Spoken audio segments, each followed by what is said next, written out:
Goiás 2, Ceará 0. Foi bem aqui, ó, nesse estádio Ailê Pinheiro, onde o time esmeraldino, sob o comando de Moser, venceu o time cearense. Além da vitória, eu vou trazer nuances do que eu vi. Estive trabalhando através da Rádio Band News FM, fiz toda a cobertura e agora, 11 horas e 43 minutos, parei, terminou nossa transmissão e vim aqui fazer um vídeo. Não poderia ir embora sem deixar para vocês as ilações, o que eu vi de fato desse jogo, ainda sentindo a aura dessa vitória esmeraldina. Tivemos mais de 3.100 e poucos torcedores pagantes, uma média de 3.500 torcedores presentes, uma renda aí na casa que chegou próximo dos 100 mil reais. Torcedores que também estavam contrastando com o momento ruim que o time vinha tendo aqui, onde tomou 4-0 do Grêmio Horizontino, tomou 3-0 do Operário, sob o comando de Daniel Paulista, que fez com que ele caísse e deixasse o comando do time esmeraldino. E o torcedor também estava tendo um contraponto. O Paraguai jogava contra a seleção francesa, valendo vaga nas quartas de final de Copa do Mundo, quase ali chocando com o mesmo horário, mas os que vieram prestigiaram e torceram para que o Goiás vencesse. Um time que já começa a ser pragmático, um time que já começa em 5 treinos ter a cara do seu professor, a cara do Moser. O que eu vi aqui hoje, um Goiás mais reativo, um Goiás com menos bola, menos ofensividade, menos chances de criação no último terço do campo, menos jogadas de triangulação, mas um time mais defensivo? Não vou por aí, um time mais seguro ao defender.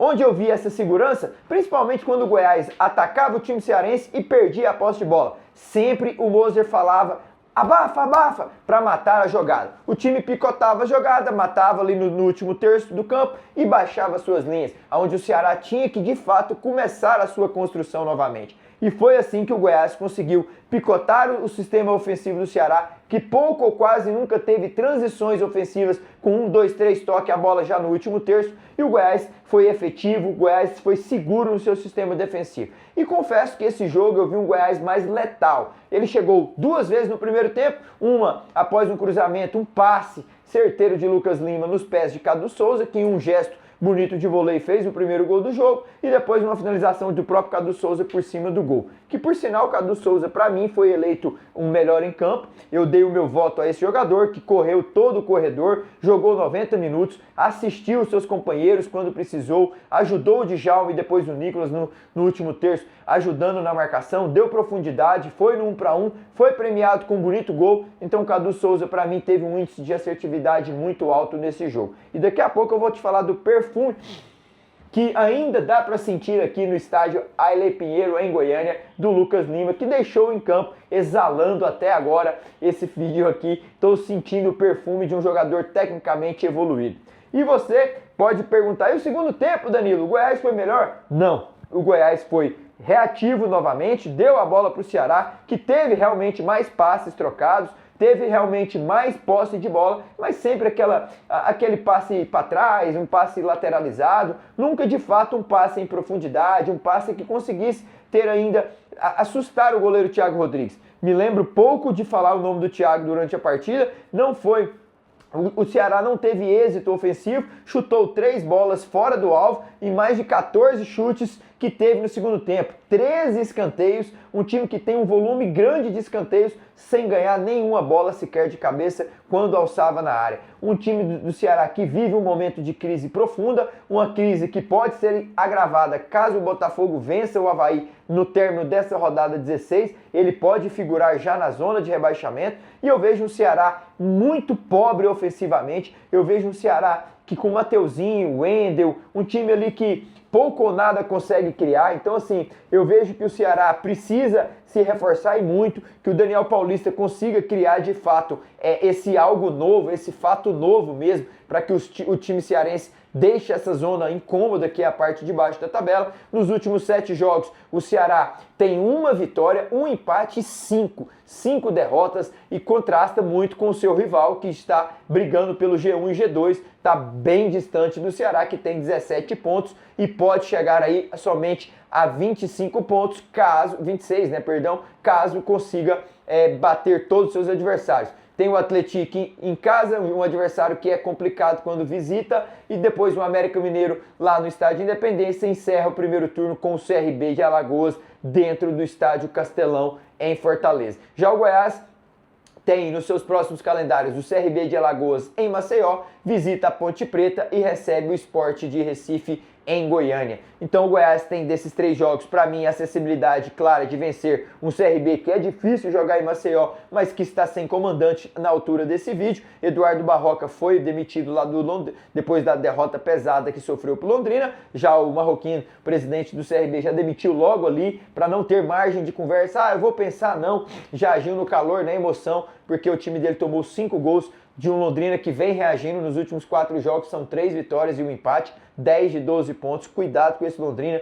Já Bruno Santos é o artilheiro, vem tendo uma performance muito boa, mas o Goiás tem CRB, também a Ponte e depois o Sport de Recife nos 9 pontos que resta. O Goiás chega a 24 pontos, pode encerrar o primeiro turno com 33, caso vença os seus próximos 3 confrontos. É uma pontuação de 4 pontos a menos do que tinha e virou em 2025, mas de fato ele ascenderia a casa dos 30 ou mais pontos, que é um número que eu considero muito aceitável para as pretensões de times que queiram subir, para não ter que sofrer demasiado, como foi o CAP em 2025, que vira abaixo dos 30 pontos, vira na casa dos 22, 25 pontos ali e tem que fazer um retorno muito forte, com contratações estratosféricas em termos financeiros, para conseguir de fato o acesso. No segundo tempo, o Goiás foi letal novamente, pouco ou nada sujou a roupa o Richard, e quando o Goiás foi numa transição ofensiva, Cadu, Lucas Lima, Anselmo, a bola sobra para o Juninho, que de virada bate no cantinho do Richard. O Richard quase nenhuma defesa fez importante no jogo, mas sofreu 2 gols de um time que foi letal, de um time que nos 2 últimos jogos fez 3 gols, sendo 2 deles com participação direta de Lucas Lima. Por isso que eu estou sentindo até agora essa exalar de um perfume com qualidade técnica, e os números dele no jogo de hoje falam por si. Até anotei para não ter dúvidas na informação para passar para vocês. Lucas Lima teve 24 de 29 passes certos, ele deu 29 passes, acertou 24, um 83% de índice de acerto. Ele teve passes no campo adversário, 14 de 19 passes foram acertados por ele, 74%. Teve passes no próprio campo, no campo defensivo, acertou 10 dos 10 que tocou na bola. Passes longos, 3 de 3, ou seja, acertou 100%. E para fechar, também teve duelos ganhos, 7 de 10 duelos que ele competiu. Então, os números falam por si. Lucas Lima entregou de fato, e quando o Lucas Lima entrega, o Goiás sempre sorri, o Goiás sempre sai vitorioso. Foi assim no Sport, quando ele entregou números bons no acesso em 2024 da Série B para a Série A, com 11 assistências. Chega 2 assistências seguidas, uma para o Djalma no Aflitos, no estádio dos Aflitos contra o Náutico, outra para Cadu Souza hoje com a perna não dominante. Lucas Lima foi um dos protagonistas do jogo, temporizou, catimbou, controlou a profundidade, controlou o momento de acertar um passe, fez o elo de ligação defesa-ataque, controlou o meio campo com o lado do Baldori e do Juninho, conseguiu, parece, encontrar de fato a alegria de jogar futebol novamente desde a saída de Daniel Paulista. Não gosto de coincidências no futebol, mas de fato são números que lá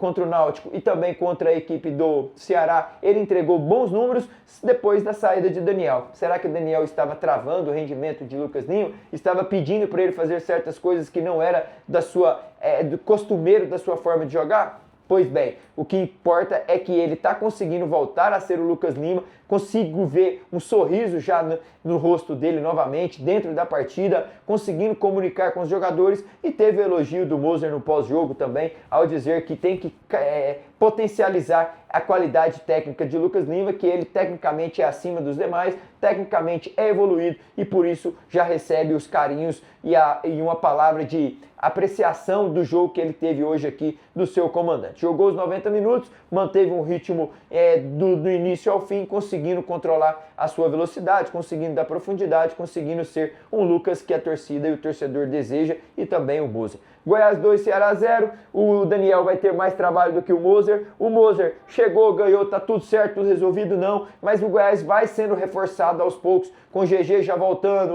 o Lourenço vai treinar essa semana, o goleiro Tadeu está na fase ali de transição do departamento médico para ganhar força, para depois ir para o campo, e o Goiás vai tendo mais reforços internos. O Lucas Rodrigues deve voltar em meados de agosto, e à medida que vai passando, a ideologia do Moser vai sendo aprimorada, um time mais seguro no defensivo, um time que sofre poucos gols e onde 1-0 pode se tornar um resultado goleada e o torcedor entender que essa Série B competitiva do jeito que está, mais vale ser resultadista do que jogar bem, tudo certo. Eu penso que o casamento Moser e Goiás vai ser com certeza um casamento eficaz e assim que assim seja. Começou a era Moser, começou a era mais defensiva? Não, a era mais segura e modo de jogar do Goiás. Vamos ver como vai ser contra o CRB, Ponte e também o Sport nesses 3 jogos que restam, o que o Moser vai trazer e proporcionar para esse Goiás. Mas você, torcedor esmeraldino, pode esperar. O que eu vi aqui hoje, muita prancheta na mão, muita forma tática de mudanças dentro do jogo, tanto é que ele termina o jogo com 3 zagueiros e essa mudança foi tentando despistar um pouco a imprensa e o torcedor, trazendo o Diego Caetano para o jogo, fazendo uma dupla, uma dobra ali no corredor de laterais. Com 6 minutos depois da entrada do Caetano, ele tira o Rodrigo Soares, recua o Caetano, põe o Lucas Ribeiro no lugar de outros jogadores ali que já estavam cansados, como o Jean Carlos propriamente, que sai nessa altura também, como o próprio Djalma que sai, o próprio Rodrigo Soares, e ele faz uma linha de 3 com o Lucas Ribeiro, o Ramon e também o Luiz Felipe na sobra, e já é uma demonstração clara do que o Moser pretende quando estiver ganhando seus jogos. Se dentro de casa terminou ali com dos 15 aos 45 com 3 zagueiros, imagina fora de casa. É assim que ele conseguiu acesso com o Mirassol, foi assim que ele conseguiu acesso com o Coritiba, tendo sofrido 23 gols em 38 rodadas, e pelo que já deu a entender, vai ser assim: resultadista, modo seguro de defender, fecha a loja, seja letal na frente, poucas oportunidades, mas que seja letal e eficiente. Valeu? Fica com Deus, vou deixando aqui o estádio Ale Pinheiro, onde o Goiás foi feliz e venceu por 2-0 o Ceará. Beijo grande, fiquem com Deus e bom descanso a todos. Não se esqueça de deixar o like. Tchau!